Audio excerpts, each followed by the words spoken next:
bonjour.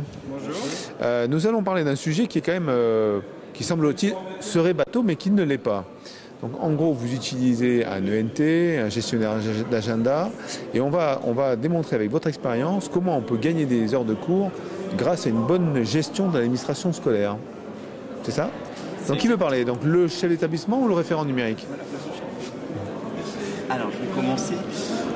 Notre intérêt était de trouver une meilleure façon de communiquer, d'annoncer les événements qui ont lieu dans l'établissement, tous les événements qui peuvent avoir lieu dans le cadre du CESC ou de la SSR ou du PSC1, de sorte à ce que l'ensemble des acteurs soient informés, aussi bien les parents, les élèves, que le professeur principal et les professeurs accompagnateurs.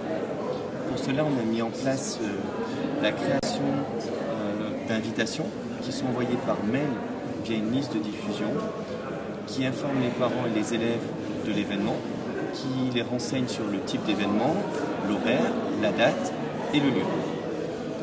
Ainsi, cela évite des passages des AED dans les cours et ce qui permet aux enseignants de gagner en heures de cours. Je pense que... Oui, Adrien, oui. L'avantage pour nous enseignants, c'est qu'on n'a pas le passage répété des AED pour nous signifier un événement, voire une modification. On a une continuité pédagogique dans notre heures de cours qui est plus intéressante et plus efficace. Et l'autre avantage de ça, c'est qu'en tant que professeur principal, on reçoit l'information, comme quoi il va se passer un événement, donc la SSR ou le PSC1 ou autre chose, et on peut prévenir les élèves, préparer avec nous s'il y a besoin, et tout se met dans un agenda qui est lié à la messagerie. Ça permet d'avoir un meilleur suivi de ce qui se passe autour de la classe. Alors, on va essayer de peser un peu le problème. Arnaud, combien de réunions de ce genre sont à organiser dans l'année? Alors, dans le cadre de notre établissement, on a un collège de 650 élèves. Rien que dans le cadre du CESC, on est déjà à une soixantaine d'actions par an, ce à quoi se rajoutent des actions comme la prévention routière, le PSC1, le troisième.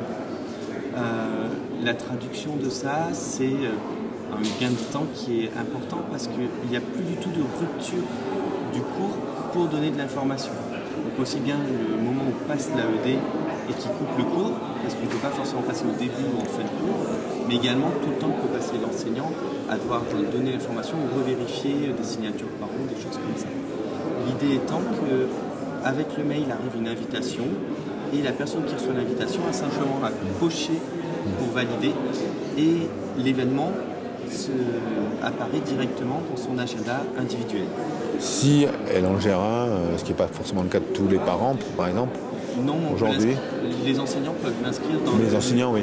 Voilà, les enseignants vont l'inscrire dans leur agenda individuel. On a paramétré également la page d'accueil pour que cet agenda apparaisse sur la page d'accueil des profils enseignants, de façon à ce que dès qu'il y a la connexion, l'enseignant puisse se rappeler « Ah oui, il y a tel événement cette semaine », soit reprévenir la classe ou l'avoir en tête, c'est pour ça principal. Alors ça paraît anodin, mais au dire d'Adrien qui perd 5 minutes à chaque fois, enfin, en temps normal, si on compte une centaine d'événements dans l'année, ça nous fait quand même un volume de 500 minutes. Par an, ça fait quand même quelques approches de 90, si mes calculs sont exacts, 90 heures dans l'ensemble pour l'établissement. Est-ce qu'il y a d'autres manières de gagner du temps justement sur ceux qui sont à peu près inutiles, perdre 5 minutes pour rappeler qu'il y a une réunion ou vérifier que les parents sont au courant? La machine le fait très bien. Est-ce que vous utilisez d'autres types de fonctions informatiques qui permettent aussi également à chacun de pouvoir gagner du temps?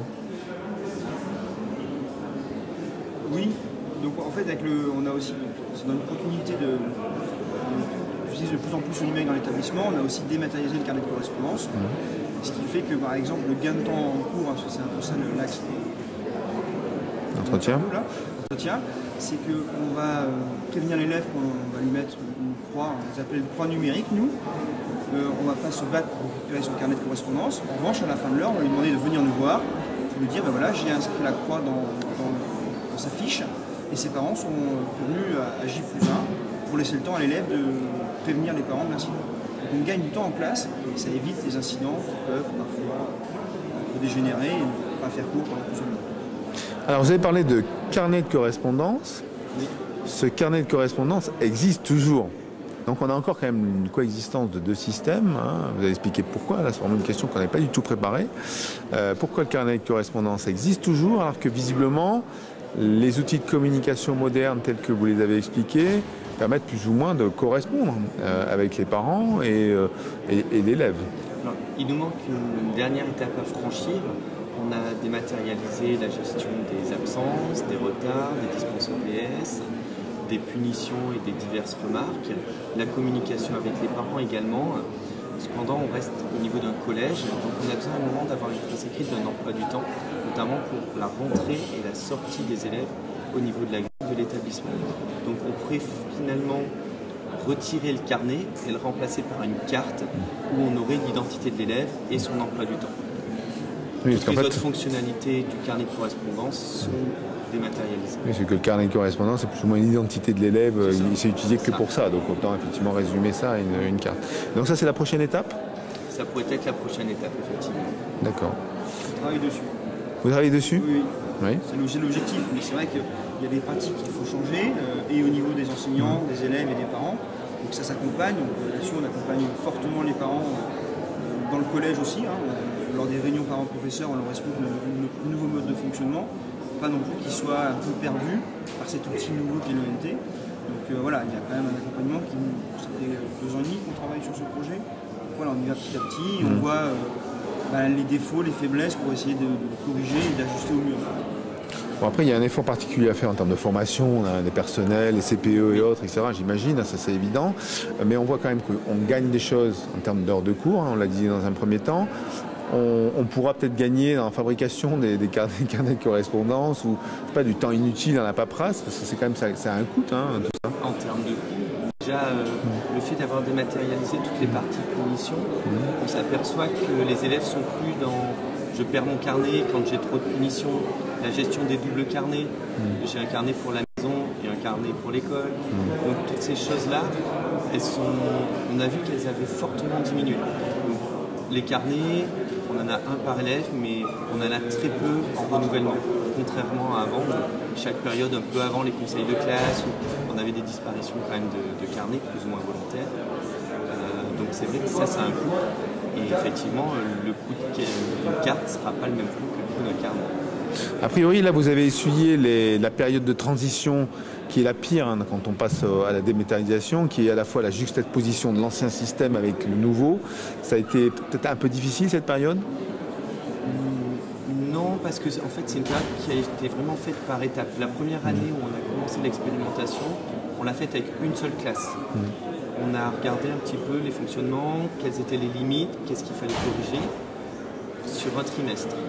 Ensuite, sur le trimestre suivant, on est passé à une généralisation sur un niveau complet. Donc on a géré un niveau complet, 6 divisions qui fonctionnaient uniquement avec des cartes.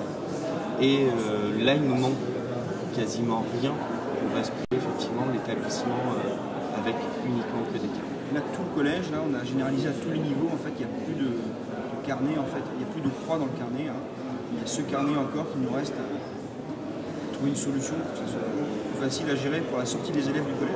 Oui, c'est ça. Donc la carte, après, elle peut être utilisée aussi pour la cantine. Voilà, c'est une sorte de passe. La carte d'étudiant qui permet de faire plein de choses, non? Alors après, là, la cantine, c'est pas bon? Non, parce que du coup, on n'est pas du tout sur les mêmes logiciels. On ne peut pas, avec le logiciel actuel de cantine, fonctionner avec l'ENT. Il n'y a pas de correspondance. Donc actuellement, il n'y a pas. Mais c'est une évolution qui peut être complètement... On a réfléchi, on a interrogé le gestionnaire justement pour savoir quelles étaient les capacités du logiciel actuel, pour voir, et pour l'instant c'est ce qui est possible. Mais c'est vrai qu'à terme, avoir un système unifié qui nous permette de faire ça, je pense que c'est idéal pour tout le monde. Donc la cantine est gérée par le conseil départemental de toute manière, qui est partie prenante dans le l'ENT aussi. Oui. Donc effectivement, c'est à lui de... Le logiciel de gestion, il y a une machine. Ok. Bien, merci. Merci à vous. Merci.